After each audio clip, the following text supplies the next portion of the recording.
Hello everyone. In this video, we will discuss the term objective correlative. Introduction. The term objective correlative, introduced by T.S. Eliot in his essay Hamlet and His Problems, has since gained significant attention in literary criticism. Eliot's concept proposes a means of expressing emotion in poetry through an external, concrete set of objects, situations, or events that evoke a particular emotion in the reader.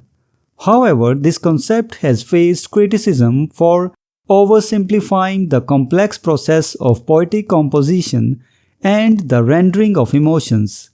This video examines the origin and development of the objective correlative, its reception in literary criticism, and its role in shaping poetic expression during the era of new criticism. Origin and definition of the objective correlative. The term objective correlative was initially coined by the American painter and poet Washington Allston. It was T.S. Eliot who brought this term to prominence when he used it in his essay Hamlet and His Problems. According to Eliot, the only way to effectively convey emotion in poetry is by finding an objective set of external objects or situations that can act as a formula for that specific emotion. In simpler terms, the external elements must evoke the same emotion in the reader that the poet intends to express. Evaluating Eliot's formulation. While Eliot's concept of the objective correlative was influential, it has faced criticism for its oversimplified view of poetic composition. Critics argue that no external object or situation possesses inherent emotional meaning. Instead, emotional significance is derived from how a poet artfully renders and employs these external elements. Poetic expression involves a nuanced interplay of language, metaphor, and symbolism, making it challenging to reduce emotions to a fixed set of objective objects. The objective correlative and the new criticism.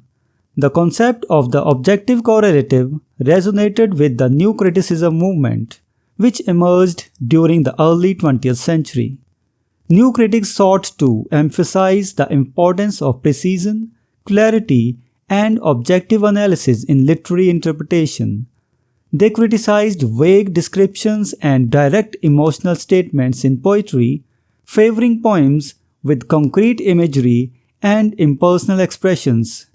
Eliot's notion of the objective correlative aligned with the new critics' preferences for descriptive concreteness and the use of external objects to evoke emotions as opposed to relying on subjective feelings. Conclusion. The objective correlative, as introduced by T.S. Eliot, offered a novel approach to evoke emotions in poetry through external objects and situations. While it gained popularity and aligned with the tenets of new criticism, it also faced criticism for its oversimplification of the intricacies of poetic composition. Ultimately, poetic expression is a multifaceted art that relies on skillful use of language, imagery, and symbolism to create emotional resonance with the reader. So this was the discussion about the term objective correlative.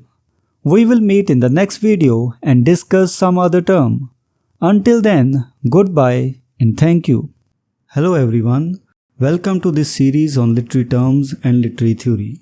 If you want to study the notes and MCQs related to this term, you can click the link given in the description. We are also going to start our online and offline classes for UGC NET for English literature very soon. So stay connected with us.